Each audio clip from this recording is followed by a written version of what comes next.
नमस्कार मंडळी, मी रुपेश आणि तुम्ही पाहत आहात 45 मराठी. आज आपण बोलणार आहोत तू ही रे माझा मितवाच्या आजच्या भागाबद्दल, जो रोजच्या भागांपेक्षा खूपच वेगळा आणि भावनिक वळण घेऊन आलाय. पहिल्याच दृश्यात राकेशचं खोटं प्रेम आणि बनावटी काळजी आपल्याला जाणवते. तो ऐश्वरीसमोर आपली भूमिका भक्तिपूर्ण दाखवतो. पेटत्या समईवर हात ठेवून प्रार्थना करतो.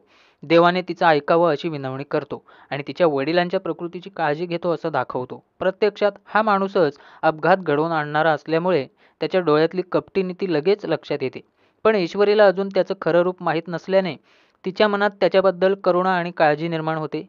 हीच राकेशची युक्ती असते. भावनांचा गैरफायदा घेऊन ईश्वरीवर स्वतःचं वर्चस्व स्थापित करणं. जर तुम्ही चॅनलवर पहिल्यांदा आला असाल तर सबस्क्राईब करून बेल बटन नक्की टच करा. रोजच्या भागाची रिव्ह्यू अपडेट तुम्हाला बघायला मिळेल. यानंतर बघा, घरच्या बाजूने मामीचे डावपेच रंगताना दिसतात. अर्णव आणि त्याच्या मामाला एकत्र ओढून घरात संशयाचे वातावरण निर्माण करण्याचा तिचा प्रयत्न जाणवतो. शपथ मोडली हा मुद्दा पकडून ती आजीला अर्णवच्या विरोधात उभं करते. या ठिकाणी प्रेक्षकांच्या मनातही प्रश्न निर्माण होतात की खरंच अर्णव शपथ मोडून ईश्वरीच्या वडिलांना भेटायला गेला का? पण अर्णव स्वतः स्पष्ट करतो की तो दुसऱ्या कारणासाठी हॉस्पिटलला गेला होता. यामुळे मामीची बोलती बंद होते आणि तिचा कारस्थानी चेहरा उघड होतो.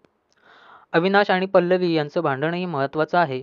जॉईंट अकाउंटमधून पैसे निघाल्यामुळे पल्लवी संशय घेते आणि थेट नवऱ्यावर जाब विचारते.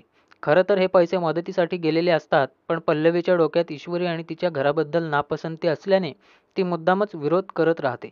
या सर्वातून हे स्पष्ट होतं की घरातले प्रत्येक सदस्य वेगवेगळ्या बाजूला ओढले जात आहेत आणि प्रत्येकाची स्वतःची योजना आहे.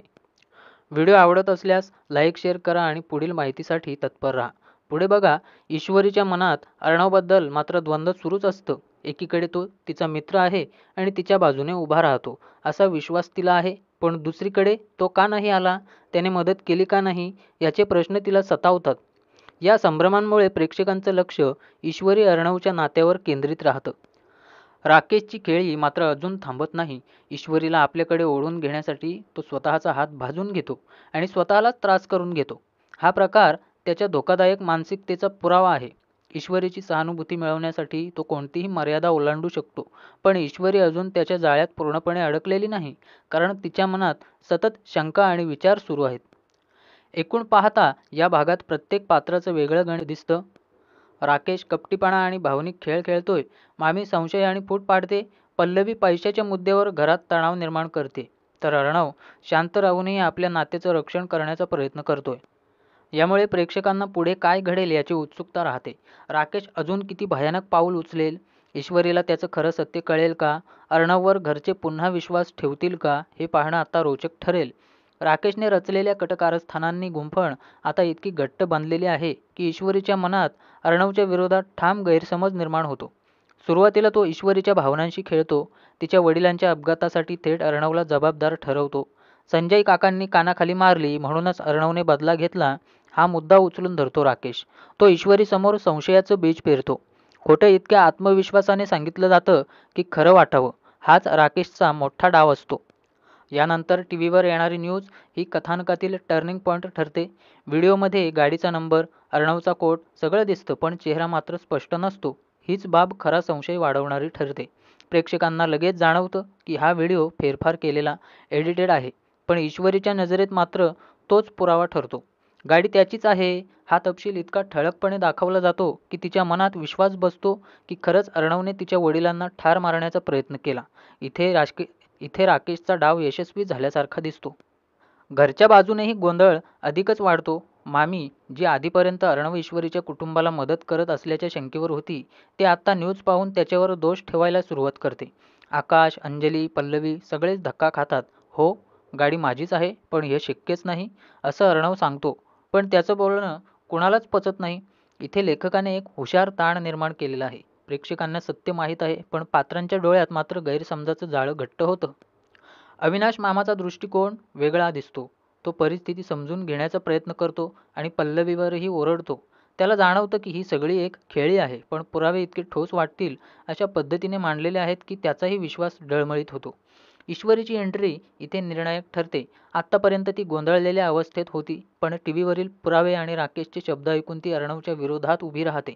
तुम्ही खोटं बोलताय सर, माझ्या वडिलांना काही झालं तर मी तुम्हाला सोडणार नाही, हा तिचा संवाद दाखवतो की तिचा अर्णववरचा विश्वास तात्पुरता का होईना पण पूर्णपणे ढासळलेला आहे. प्रेक्षकांसाठी हा क्षण धक्कादायक आहे, कारण ईश्वरी आणि अर्णवचं नातं आत्तापर्यंत एकमेकांवरच्या विश्वासावर उभं होतं, पण आता पहिल्यांदाच ती त्याच्यावर सरळ संशय टाकते. एकूण भागातील नाट्यमयता ही दोन पातळ्यांवर घडते. बाहेरून पुराव्यांच्या आधारे अर्णवच्यावरती आरोप केले जातात आणि आतून राकेशच्या कारस्थानामुळे भावनिक दडपण वाढतंय. या दोन्हींच्या संगमामुळे अर्णव अडकून पडतो. त्याच्याकडे सत्य आहे, पण सत्य सिद्ध करायला साधन नाही. आता कथा अशा टप्प्यावर आली आहे की प्रेक्षकांच्या मनात प्रचंड उत्कंठा निर्माण होते. ईश्वरी अर्णवला संपूर्णपणे गैरसमजून त्याच्यापासून दुरावेल का? राकेश अजून किती खोलवर जाळं विणेल आणि अर्णव स्वतःचं निरपराधित्व सिद्ध कसं करेल? ईश्वरीचा राग, तिचा गैरसमज, अर्णवची असहाय्यता आणि बाकी घरच्यांचा संभ्रम या सगळ्याची सांगड इतकी घट्ट घातली आहे की प्रेक्षकांनाही यात गुंतवून ठेवतंय. हे कथानक. सुरुवातीला ईश्वरी जेव्हा अर्णवला थेट दोष देते, तुम्हाला लाज वाटली नाही का माझ्या बाबांच्या अंगावर गाडी घालताना? हा संवाद तिच्या मनातला साठलेला संशय आणि राग उघड करतो. कोणतीही शहानिशा न करता फक्त पाहिलेल्या व्हिडिओवर आणि राकेशच्या खोट्या बोलण्यावर विश्वास ठेवून ती अर्णवला गुन्हेगार ठरवते. अर्णवच्या मनावर याचा खोल आघात होतो, कारण तीच व्यक्ती जी नेहमी त्याची बाजू घेत होती, त्याच्यावर विश्वास ठेवत होती, आता उलट त्यालाच सैतान म्हणते. अंजली आणि अविनाश मामा शांततेने अर्णवच्या बाजूने उभे राहण्याचा प्रयत्न करतात. त्यांना माहिती आहे की अर्णव अशी नीच कृती करूच शकत नाही. आकाश सुद्धा भावाच्या समर्थनात उभा राहतो, पण ईश्वरी त्यांच्यावरचा उलट आरोप वाढवतच राहते. तुम्ही त्यांचे घरचे आहात म्हणून त्यांची बाजू घेताय. ही ओळ दाखवते की तिच्या मनात संशय इतका बळकट झालाय की ती आता कुणाचंही ऐकायला तयार नाही. तिच्या दृष्टीने सत्य म्हणजे फक्त व्हिडिओ आणि राकेशची कथा. अर्णव जेव्हा आपली बाजू स्पष्ट करतो तेव्हा प्रेक्षकांसमोर खरी गोष्ट मांडली जाते. तो डुप्लिकेट मेसेज, बनावट परिस्थिती आणि राकेशची योजना. पण अडचण अशी की अर्णवकडे याचे कोणतेही ठोस पुरावे नाहीत. त्याचं स्वतःचं म्हणणंही अर्धवट आहे, कारण त्याला अजून पूर्णपणे कळलेलं नाही की हे सगळं राकेशने केलंय. त्यामुळे प्रेक्षक त्याच्या असहाय्यतेशी जोडले जातात. त्याच्या शब्दात प्रामाणिकपणा आहे, पण पुरावा नसल्याने त्याला कोणी ऐकत नाही. ईश्वरीचं भाषण मात्र कडवट होत जातं. ती अर्णवच्या भूतकाळातील मदत, त्याचं चांगुलपण सगळं विसरते आणि थेट त्याला माणसाच्या रूपातला सैतान म्हणते. ही भाषा तिच्या दुःखाचं आणि अविश्वासाचं परमोच्च रूप आहे. प्रेक्षकांना इथे स्पष्ट जाणवतं की तिच्या मनातल्या भावना आता पूर्णपणे राकेशच्या योजनेने भ्रष्ट केल्या आहेत. घरातला संघर्षही इथे वाढतो. ईश्वरीच्या कटू बोलण्याने मामी संतापते आणि तिला थेट बाहेर हाकलायला निघते. पण अर्णव तिथे संयम दाखवतो. हा क्षण महत्त्वाचा आहे, कारण ज्या अर्णवला नेहमी राग येतो असं दाखवलं जातं, तो इथे सबुरी ठेवतो. यामुळे प्रेक्षकांच्या नजरेत त्याचं पात्र अधिक उंचावतं. तो ईश्वरीवर राग काढत नाही, उलट तिला वाचवतो. पण ईश्वरी मात्र अजूनही ताठ उभी राहते. तुम्ही माझे आणि माझ्या वडिलांचे गुन्हेगार आहात.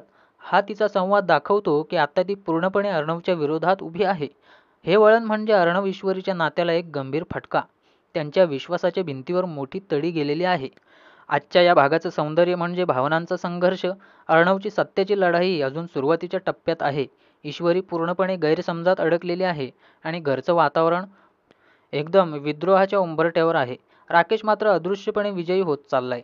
आत्ता प्रेक्षकांच्या मनातला मोठा प्रश्न म्हणजे ईश्वरीच्या डोळ्यातला हा गैरसमज कधी आणि कसा दूर होणार?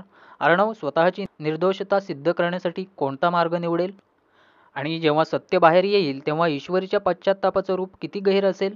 हा सीन म्हणजे भावनांचा कळस, अविश्वास, राग, निराशा आणि संयम यांचं मिश्रण.